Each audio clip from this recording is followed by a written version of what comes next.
Hello, akkam jirtu. Kun Oromiyaa Digital Hub irraati. Barnoonni keenya Information Technology akkuma itti fufetti jira. Fuulli koo ifeen jiru xiqqoo sirriitti ifeera. Sababni fuulli ifuu koo sabiskiraayibarii 3,000 gallee jira. 3,000, 1,000, 2,000, 3,000 jechuudha. 3,000 jechuun lakkoofsa baay'ee guddaadha. Kun kan dhufe immoo qofaa konfidee osoo hin taane waan isin na gargaartaniif yookiin immoo sabiskiraayib gootaniif, hiriyoota keessaniif waan sheer gootanii fi waan foloo na gootaniif. Kanaaf guddaa galatoomaa ulfaadhaa jiraadhaan isiniin jedha. Gara fuulduraatti immoo barnoota sadarkaa eeggate yookiis immoo barnoota viidiyoo babbareedaa ta'e information technologies haa ta'u wantoota dijitaalii wajjin wal qabatan hunda karaa YouTube kana gadhiisuu itti fufnaa jechuudha. Kuma beekamu namoonni keenya beekumsa gurguddaa qaban jiru. Garuu namni bahee beekumsa qaburraa xiqqoo namaaf sheer godhu nama muraasa. Maarree anis immoo yookiis immoo akka Oromiyaa Digital Hub irraatti wanta naaf gale wanta hin beeku gara fuulduraatti cimee hojjechuudhaaf waadaa isiniifan galaa jechuudha. So galatoomaa ulfaadhaan isiniin jedha. Gara fuulduraatti immoo 10,000, 100,000 hanga miliyoonaa waliin kabajuu ni dandeenya. Waan beeknu waliif sheer goonaa, waan beeknu waliif qoodnaa. Kanaaf jabaadhaa baradhaa. Barumsa malee furmaanni hin jiru isiniin jechuun barbaada. Warri YouTube kana hanga ammallee sabiskiraayib goone immoo sabiskiraayib gochuudhaan eegalaa. Hiriyoota keessaniif immoo sheer gochuu hin dagatiina. Yeroo ittaan 10,000 waliin keekii murraa jechuudha. Ammaaf gara barumsa keenyaatti kallattumaa furnaa yeroo barannaa gaarii jabaadhaa isiniin jedhan obboleessi keessan. Okay, akkuma yeroo darbe isiniin jedhee database managementiin kuni university yeroo galtan koorsii 2 ta'e isiniif kennama isiniin jedheera. Kas yeroo hin jedhu fundamental database fi advanced database management system isiniin jedheera. Kanaaf sirriitti hordofaa jechuu barbaadeen. Chapter 1 fi 2 keessatti wantoota waliin barannee dabarre akkuma jirutti ta'ee warri isan baranne immoo isatti deebi'aati. Sirriitti hordofaa information system and IT application fi emerging technology kan jedhu jechaadha. So chapter sadaffaatti yookiis immoo boqonnaa sadaffaatti yeroo dhufnu database management. So akkuma yeroo darbe isiniin jedhe immoo chapter 1 yookiis immoo unity 1 yeroo eegallu learning outcomes kan jedhu kan sirriitti qabadhaa. Kana jechuun maal jechuudha? Erga koorsii kana barannee xumurree warreen kana beekuu qabnu warra asitti list ta'an kana. At the end of this unit, student will be able to define database. Database maal akka ta'an maal akka ta'e ibsuu danda'u qabdu. Daataan maal akka ta'e baranneerra raw fact. Daataan process yoo ta'e immoo information ta'a. Database no maali garaagarummaan daataa waliin qabu. So database kan jennu kun immoo interconnected of similar data. Data isa raw fact jennu sun yeroo walitti qabaansa akka teebilii tokkotti kaa'uu dandeenyu database jennaa jechuudha. Kanaaf ishii kana define gochuu danda'u qabna erga boqonnaa 3 kana barannee. So explain data model. Explain data model gochuu danda'u qabna. Describe data management approach. Approach baay'eetu jira. Fakkeenyaaf data tokko manage gochuu fi approach akka sadii fayyadamna yoo xiqqaate suniin approachonni sun isa kamtu irra gaariidha. Fakkeenyaaf file based yookiin paper based data manage gochuu dandeenya. File based gochuu dandeenya yookiin computer based gochuu dandeenya. Akkasumas immoo warra sun hunda isaanii kan caalu immoo data management kan jedhu kana fayyadamnee data keenya manage gochuu dandeenya jechuudha. So recognize database entity, attribute, relationship. Warreen kana sadan sirriitti adda baafnee beekuu qabna erga kitaaba kana. Yookiis immoo chapter 3 kana barannee jechuudha. Another thing is develop data model with ER diagram, entity relationship diagram. Wanta draw goonu jira. Wanti nuti draw goonu immoo sumatti warreen kanadha jechuudha. Entity kan jennu kana, attribute kan jennu, relationship. Isaan kana draw goonu. Another thing is create and manage data using Microsoft Access. Microsoft Access in kuni kana irraa Word baranneerraa, PowerPoint baranneerraa, PDF waan akkasii ilaalleerraa. Microsoft Access kan jennu kun immoo database create gochuu fi akkasumas immoo manage gochuuf application nu gargaartudha. Maal keessatti argamti? Microsoft Office keessatti argamti. Akkuma Excel yookiis immoo akkuma Word paakeejii Microsoft Office jechuudha. So warreen kana sammuu keessatti naaf qabadha kana kana erga uniticha barannee warreen kana define gochuu hin dandeenyu taanaan chapterichi nuuf hin galle jechuudha. Kanaaf sirriitti ishii kana naaf qabadha. So unit overview unit kana keessatti immoo warreen kana baranna. Database management method used to organize data in more effectively way for easy management the use of data. Database management kun kan jennu data organize gochuudhaaf kan nuti gargaaramu paper based fayyadamuu dandeenya. File based data management yookiin database management jechuu dandeenya. Garuu database management inni sadaffaarratti argannu kun immoo maaliif nu fayyada? Data organize godheet more effectively way fi easy management and use of data. Salphumatti manage gochuu dandeenya data qabu. Akka paperii sun irra kannu akka fakkeenyaaf data computer keenya irraa qabnu sunitti irra kannu jechaadha. So in this unit you will learn the basics of database modeling and management. Warreen kana baranna. Basic database modeling fi management is the unit cover concept of database tokko file based and the database approach. Kuma sinin jedhe file based and the database approach, paper based warreen jedhu sun inni baranna. Relational data model, relational database amma fakkeenyaaf database bifa taabiliitiin ta'u relational jechuun taabilii amma fakkeenyaaf student list ta'uu danda'a. Waan listii godhu tokko taabiliidhaan kan godhu relational database jenna. And database management with Microsoft Access. Ishi kanallee manage goonee practically ishi kana laallaa jechuudha. So the next topic is data management approach. Data management approach. Isi kana brainstorming kana sammuu keessatti qabadha. Sketch the type of data school capture and how they manage it to run their day-to-day activity. Amma fakkeenya mana barumsaa tokko keessatti business mana barumsaa tokko barattootaaf barnoota kennuudha. Yeroo sun data akkamiitu generate ta'a? Information yookiin immoo data barataa. Jalqaba student name irraa ka'uu danda'a. Scheduling jira. Barsiisaan tokko ganamarra sa'aatii lamatti seenee hanga waan ta'e barsiisuu danda'a. Sun hundi isaanii capture ta'u. Akkamitti immoo capture gochuu dandeenya? Paper based dha moo file based dha moo database zama barachaa jiru kanaadha manni barumsaan keessan kan gochuu danda'u. So warreen kana sammuu keessatti erga brainstorming gootanii ishi kana keessa argannaa jechuudha. So mana barumsaan keessan itti fayyadamaa jirullee ishi kana keessa argachuu dandeessu. So data management is an integral part of our daily lives.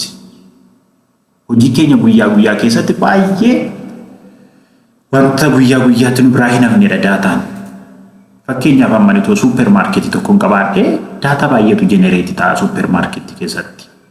Meeshaa garaagaraa gurguruu nan danda'a. Yeroo meeshaa garaagaraa gurguru sun daataan generate ta'u jira. So waan bitame birrii meeqatti akka gurgurame sun hundi isaanii daataadha jechuudha. Kanaaf manage gochuutu narra jiraata daataa sun. Malee torbanitti guyyaatti meeqa akkan gurguru hin beeku jechuudha managing godhu taanaan. Traditionally data used to be managed manually using physical paper based. Data physically paperidhaan illee manage gochuu dandeenya. Fakkeenyaaf boqonnaa tokko keessatti yeroo baranne waa'ee data irratti maatiin keenya huqubii yookiin iddirii kan jedhamu sun waraqaadhuma irratti wal galmeessaniitidha kan isaan ittiin data isaanii manage godhan. Ji'a kana keessa nama wayitiif ba'a huqubiin ji'a dhufu immoo nama wayitiif ba'a. So paperidhumaan isaan manage godhu. Garuu paper based sun challengeota baay'ee qabaachuu danda'a. Then wada file based gara file based itti dhufne kompiitaraan bifa Excel'eetiin waan garaagaraa fayyadamnee gara kompiitaraa taasifnee jechuudha. Amma immoo kompiitara suniyyuu challengeota baay'ee qabaachuu danda'u. So isaan immoo dhiifnee gara database itti dhufaa jirra jechuudha. So a size of data that organization manager become larger and larger. Computer have become instrumental for efficient management of data. So image kana laala. Image kana laala me fakkeenyaaf sadii tokko kana. The first computer based data management is a file based data management. Sorry. File based data management. File based data management kan jennu si kana ilaalame fakkeenyaaf namichi kun kompiitaruma kana fayyadamee faayila amma asitti baay'atu kana ilaalame isa kana paper based kan jennu kana. Namichi kun immoo kompiitara qaba. Kompiitara kanarraa immoo faayilota garaagaraa qaba. Namichi kun laasii dhiphina keessa galee jira amma. Sababni isaa iyyuu manaaj gochuu hin danda'u paper based dha yookiin jalaallee baduu danda'a yookiin jalaa bu'uu danda'a. Shelfii guutuutee kan isa rakkisaa jira. So data management irratti rakkisaadha kun. Garuu asitti computer based computerized system kan jennu immoo maqaa isaaniitiin file name dhaan folderaan adda baafatee qaba namichi kuni suni manaaj gochuu danda'a jechaadha. Paper based fi computerized system dha jechuudha kun.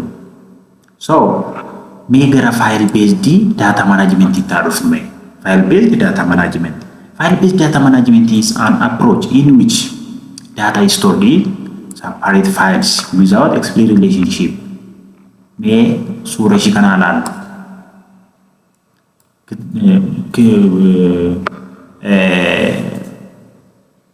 Kompiitara keenya kanarra osoo ilaalle amma folderoota garaagaraa bannee faayila waa'ee dhimma wayii ilaallatu as keessa, faayila dhimma biraa ilaallatu as keessa, kan biraa as keessa. Innillee ammallee garuu rakkina dhuunfaasaa qaba argitanii rakkina dhuunfaasaa qaba file based innillee jechuudha. So kanumarra iyyuu dabarre gara database management itti yeroo dhufnu immoo gaarummaa akkamii akka qabu walumaan ilaallaa jechuudha. Data in different files managed by different application program. Daataan as keessa jiru application wayiitiidhaaf fakkeenya image tos keessa jira application wayiitii an image manage godhu. Kanas keessa jiru immoo warreen akka grade barattoota ta'uu danda'a Excel dhaan manage goona ta'a. Kanas keessa jiru immoo warreen akka browser irratti run gochuu dandeenyu ta'a. Kanaaf challenge hundi isaanii walitti hidhata tokkollee hin qabani. Walitti hidhata tokkollee hin qabani. As keessa faayilli jiru as keessa illee jiraachuu danda'a. Duplicate data illee nu rakkisaa jechuudha. Hanga hard diskiin keenyatti guutuu yookiin immoo storagein keenya hanga guutuutti illee deemuu danda'a jechuudha. Sun hambisuudhaafidha gara database management itti kan dhufnu jechuudha. So any change to data require modification of programs that uses that data or the data. Change made on the program may also require change in the file structure. So fakkeenya programii kana as keessa P fayyadamnu kana hojii jijjiirrate faayila kana keessatti jijjiiramni jiraachuu mala jechuudha. The file based data management approach each department create and process its own file separately. For example, kuni amma warra bittaa warra purchasing kuni warra finance ta'uu danda'a file kuni immoo department create and manage their own. Amma as keessa ani amma hojjetaa dhaabbata tokko yoo ta'e as keessa dhimma finance waliin maqaan koo jira yoo ta'e as keessa immoo dhimma bittaa wajjin yookiin immoo purchasing wajjin maqaan koo jira ta'e as keessa immoo dhimma human resource keessa maqaan koo jira yoo ta'e asiillee bakka qabadheen jira asiillee bakka qabadheen jira asiillee bakka qabadheen jira. In what? In file based. Database itti kan deemnu kan sun hambisuufidha. Maquma keenya search goonaa dhaabbata sun keessa maqaan koo namni dheeressaa jedhamu nama tokkodha jechuudha. As keessa garuu bakka 10 illee argamuu hin danda'a jechuudha file based keessatti. So the file based data management approach create problem and problem of data duplication. Argitanii? As keessa illee jiraachuu as keessa illee jiraachuu as keessa illee jiraachuu data duplication jenna jechuudha. And data inconsistency rakkina suniif saaxilamna jechuudha file based keessatti. For example, let us say employee data is stored both in human resource and finance department. Argitanii sun dura siniin jedhe sun jechuudha. Human resource keessa illee jira maqaan keenyi yookiis immoo daataan keenyi finance department keessa illee jira jechuudha. So when human resource department modify the employee record upon hiring a new employee, it may not communicate the information to the finance department. Waliin beekan kuniif hiikuu waliin beekan. Garuu database yeroo ta'e osoo ta'e bakkuma tokkotti modification yoo gaggeeffame bakka hundattiyyuu apply ta'a jechuudha. So file based rakkinni isaa warreen kanadha. So when human resource department modify rakkinuma sunidha kun yeroo hojjetaa kan biraa qacaramu information keenya wajjin jijjiiramuu danda'a. Garuu faayilaa tokko qofa keessattidha jechuudha. Itimee fakkeenya bilbilli keenya tokko osoo badee as keessa hojii jijjiirameera ta'e bilbilli keenya inni tokko as keessatti immoo kan biraati bilbilli keenya jechuudha. Warruma tokkotu nu beeka garuu database irratti bilbilli keenya tokko replace goona yookiin immoo modify goona taanaan departmentoota hundayyuu sunumatu deemaa jechuudha database management keessatti. As a result, different information about employee would be found in one organization. Such type of contradiction are caused by fact that data in one file is not linked to data in other file. Rakkinni guddaan ishii kana bakka ishii kana naaf qabadha. In file-based data management, data in one file is not linked to data in another files of the same organization in the file-based approach. Rakkinni file-based ni guddaan kanadha data waliin beeku. Data finance department jiruu fi data human resource jiru waliin qabatee hin jiru jechuudha. So rakkina sun furuufidha gara database management kan deemaa jirru amma jechuudha. So the isolation of data also make retrieval of data of the entire organization very difficult. Danda'amu sirma kun. Baay'ee rakkisaadha. So barbaanni argina jennee baay'ee rakkisaadha. This problem led to development of database approach. Argitanii rakkinoonni sun waan nuti baay'ateef gara kamitti baqanne jechuudha. Database approach develop gochuutti deemnaa jechuudha. Rakkinoonni ani achitti isinitti kaase sun waan nuti baay'ateef gara database approach develop gochuutti deemnaa jechuudha. Amma fakkeenyaaf ilaalaa employee data as keessa jira. Eenyu departmentii kam keessa? Finance. Employee sun immoo eenyu dheeressaa jennume. Asallee employee data jira. Yes. Human resource departmentii keessa. As immoo employee data jira yookiin immoo daataan hojjetaa tokko eessa? Store departmentii keessa bakka sadi jira jechuudha maqaan koo. Database fayyadamnu osoo ta'e garuu bakkuma tokko ta'a. Human resource makana keessa human resource keessa warri kun search godhanii na argachuu danda'u jechuudha. So data redundancy in different department file based rakkina isaa kana jechuudha. Rakkina sun furuuf immoo development of database approach jenneera. I think isiniif galeera jedhee yaadaa jira. Sirriitti hordofaa ijoollee. Kan biraa activity 3-1 kana mee waliin ilaala. Discuss the file based data management approach. Warra amma sitti dubbanne kana homaa discuss gochuu hin barbaachisu amma kun. Approachichi kamina redundancy kana fa'a. Maqaan hojjetaa tokko bakka 4-5 jiraachuu approachin sunidha. Discuss the main limitation of file based approach to management of data in organization. Limitation isaa yookiin immoo rakkinni isaa as keessa data tokko modify yoo goone as keessatti modify ta'ee nuuf. Sababni isaa iyyuu ishii kanadha limitation. Ishiin kun deebii kanaati. Limitation isaa data in one file is not linked to data in another file. Employee data finance department keessa jiru, employee data human resource department keessa jiru linkii hin taane. Kanaaf linkii ta'uu dhabuun isaanii immoo limitation file based approach management of data. Amma kan quotas ishii kanatti naaf quota. Database wanti jedhamu ka asii eegala. Database approach to data management. In the database approach to data management, data is managed by database using database management system software. DBMS software. Database management system software in kun maaliif nu gargaara? Data manage gochuuf.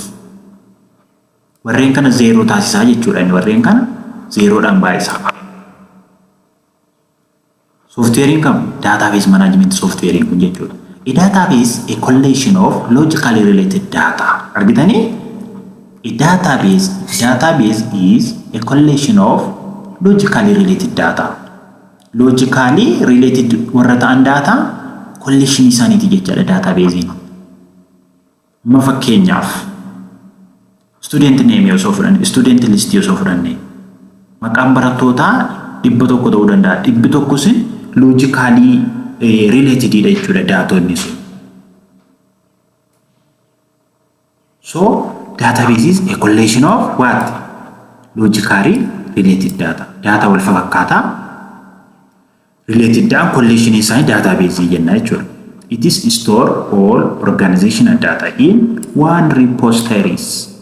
Argitanii? Bakka 10 kaa'uun sun hin jiru jechuudha database keessa. repository tokko irra keenya organizational data. A database is created to address the data requirement of different user group and application program in organization. Jechuudha kun different user group and application program in organization. Database is an essential resource to every organization. Kanaaf barbaachisu kun database baankiidhaaf ni barbaachisa, universityidhaaf ni barbaachisa, mana barumsaatiif ni barbaachisa, teleedhaaf ni barbaachisa. Every organization kan jennuuf kana jechuudha essential resource. Waan guddaadha yookiis immoo resource guddaadha jechuudha organization of database. It is used to maintain internal record of organizations such as student record of for schools, customer record and the daily sales record for supermarket, patient database for hospital. Warreen kun amma schoolin, supermarketin, hospitalin, organizationidha jechuudha. So data in the database, so meeshii suura ishii kana ilaalla waliin. Data in the database are used to generate different information that are used in daily business activity. Hojii keenya guyyaa guyyaa keessatti yookiis immoo bizineesii nuti guyyaa guyyaa keessatti hojjennu keessatti database baay'ee nu fayyada jechuudha. So for example, the salesman in supermarket use database to generate daily or monthly sales report. Achuma database management software. Database management software yookiin immoo database management system software kun ishii kana gochuuf nu gargaara siiti report kana nu baasuuf. Hospital may generate reports that show the most frequent sales type in the last year. Argitanii? Amma hospitaalii tokko database qaba yoo ta'e guyyaa guyyaadhaan dhukkubsattoota gara hospitaala keenya dhufu ni galmeessa jechuudha data softwareichi. Kanaaf dhuma waggaatti dhukkuba baay'ee uummata keenya miidhe achirraa arganna jechuudha. School database, supermarket or shopper database, client database, banking or customer database. Mee yaadame sammuu keessatti amma fakkeenyaaf nuti amma baankii daldala Itoophiyaa irraa akkaawuntii qabna. Akkaawuntii keenya irraa immoo birrii 1,000 qabna. Yeroo baankii deemu akkaawuntii keenya irra akka 1,000 jiru beeku. Baankii isa kam? Baankii isa Bulee Horaa kanaa ta'u, baankii isa Hawaasaa ta'u, baankii isa Finfinnee haa ta'u. Akkaawuntii keenya sun qabannee deemnaa baankiin Finfinnee illee maqaan keenya akka akkaawuntii keenya irra birriin 1,000 jiru eessarraa ilaalaa? Database irraa ilaalaa jechuudha. Salphumatti retrieve gochuudha yookiin immoo barbaadu search gochuudhaan nutti argisiisa jechuudha. So Bulee Horaallee qofaa, Hawaasaallee qofaa, Finfinneellee qofaa miti jechuudha. Redundancy wanti jennu sun hin jiru jechuudha. So database for different organization kanaafidha jechuudha. So database management system is a software that manage database. Kanaaf ishiin kun qashtii software wayitii jechuudha. Database management system kan jennu kun software bareeduudha. Database management system is used to add new data addi gochuudhaan nu gargaara. Amma baankiin tokko yeroo banamu customer hanga kanaa hin qabu. Addi ta'eeti malee. Amma fakkeenyaaf akkaawuntii banadhaa minaamin jedhanii warri nama gaafatan sun database itti addi nu godhu jechuudha yeroo nuti akkaawuntii isaan biraa banan. Modify data. Modify jechuun immoo maqaan keenya dogongora ta'uu danda'a. Umuriin keenya dogongora ta'uu danda'a. Wanta dogongoraan jiru tokko sirreessuuf maqaa abbaa keenya ta'uu danda'a. Modify gochuu ni danda'ama. Update ishii jennu sun jechuudha database keessatti. New data add jechuun immoo insert jennee ganaa laalla yeroo practical. Delete jechuun immoo dogongoraan waan ta'e tokko balleessu. In database. These are also used to retrieve data from the database. Retrieve jechuun immoo search gochuu. Retrieve taanee jedhama fakkeenyaaf birrii keenya yeroo asitti gara Finfinnee deemnu Finfinnee irraa akkaawuntii nambarii keenya yeroo warra baankii sunitti kenninu lakkoofsa akkaawuntii sunitti galchanii maqaan keenya suura keenya walitti dhufaa jechuudha. So retrieve data jechaadha warri kun hundi isaa crude function jedhamti kun ilaalla walii galasaa practical yeroo goonu jechuudha. So database management system essentially serves as interface between database and the end user. End user jechuun eenyu nama fakkeenyaaf asitti customer fayyadamtoota So database management system kun immoo interface jechuudha. Eenyu fi database fi yookiin immoo storage jechuudha karaa tokkoon database yeroo jennu fi end user or application program. It ensures that data is easily accessed by potential user. So the database management process has three main components. Database management process kan jennu kun immoo three main components of keessaa qaba. Tokko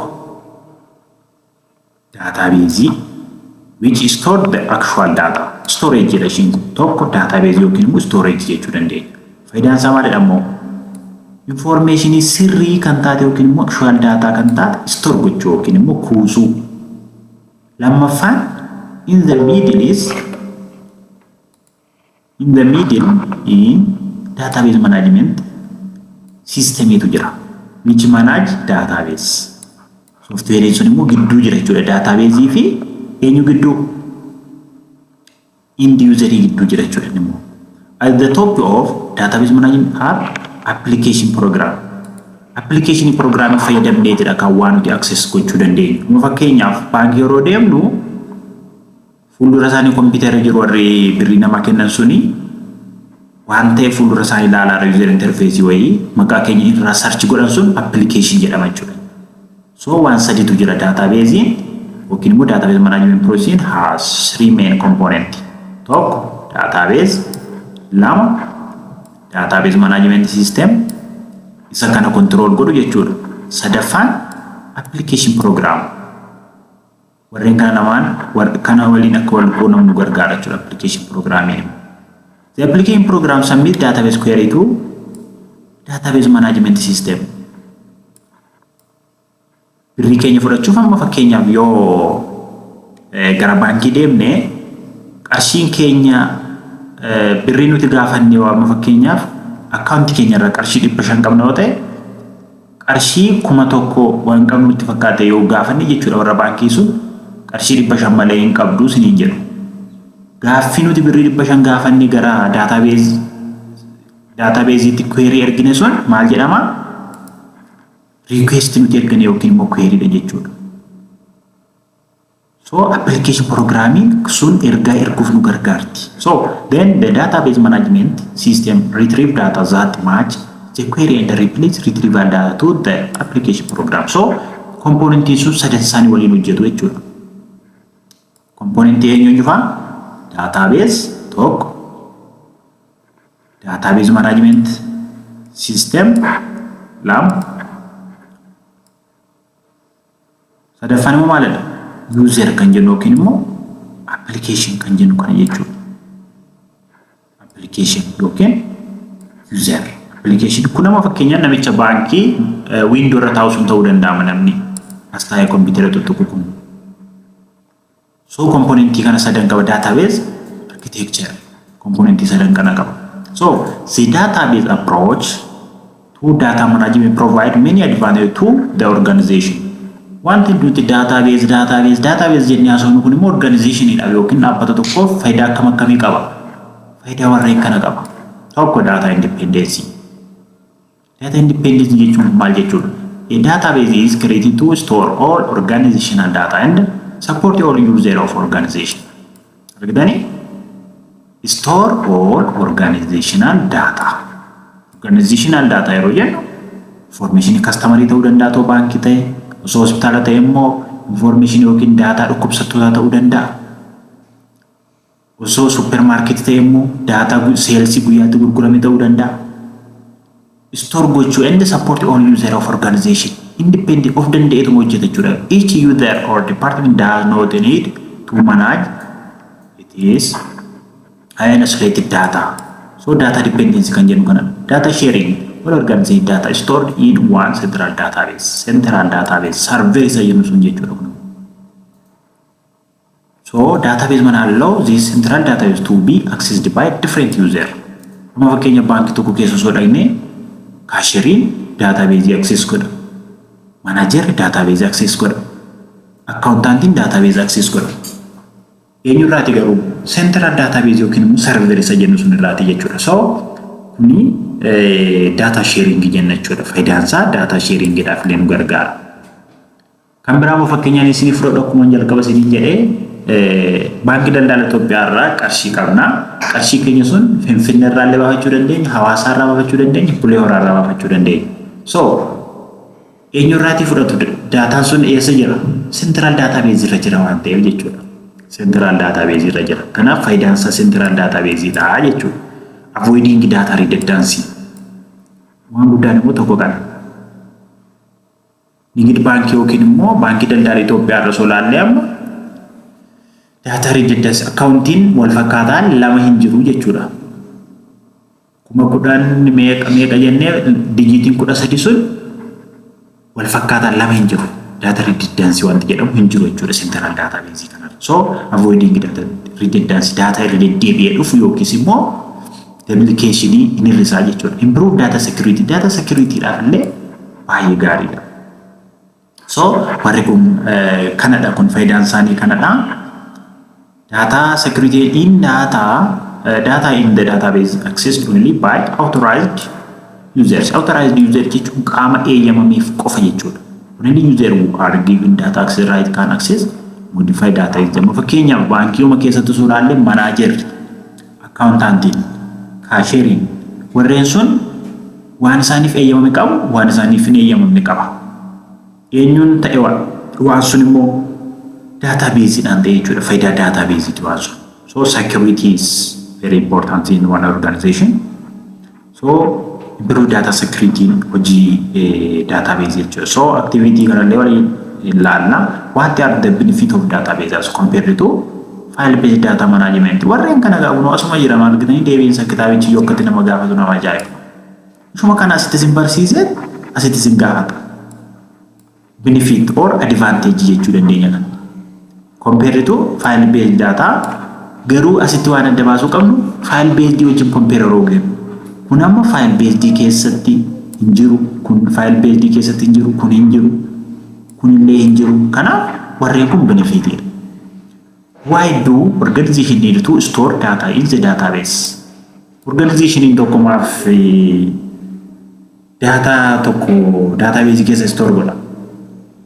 Sababni isaa yeroo biraa retrieve gochuudhaaf, report ittiin gaggeessuudhaaf, file sharing dhaaf, improve data security dhaaf. Waruma sitti baranne kana sitti nu gaafata. What is the purpose of database management system? Maal faayidaan ishii kana kun software dha. Database manage gochuu dhume bakka kanuma dhimmi biraa hin jiru jechuudha.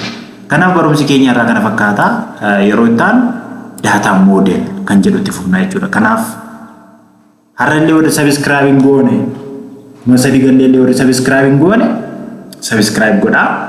Hiriyoota keessaniif share gochuu hin dagatiinaa. Baay'ee isinan jaaladha. Turtii gaarii yeroo barannaa gaarii isinin jedhaa. Akka qoosaatti ilaalina barumsa kana sirriitti hordofaa. Barumsa malee furmaanni hin jiru ijoollee. Kanaaf turtii gaarii baay'ee yeroo biraa deebinee wal agarraa jechuudha.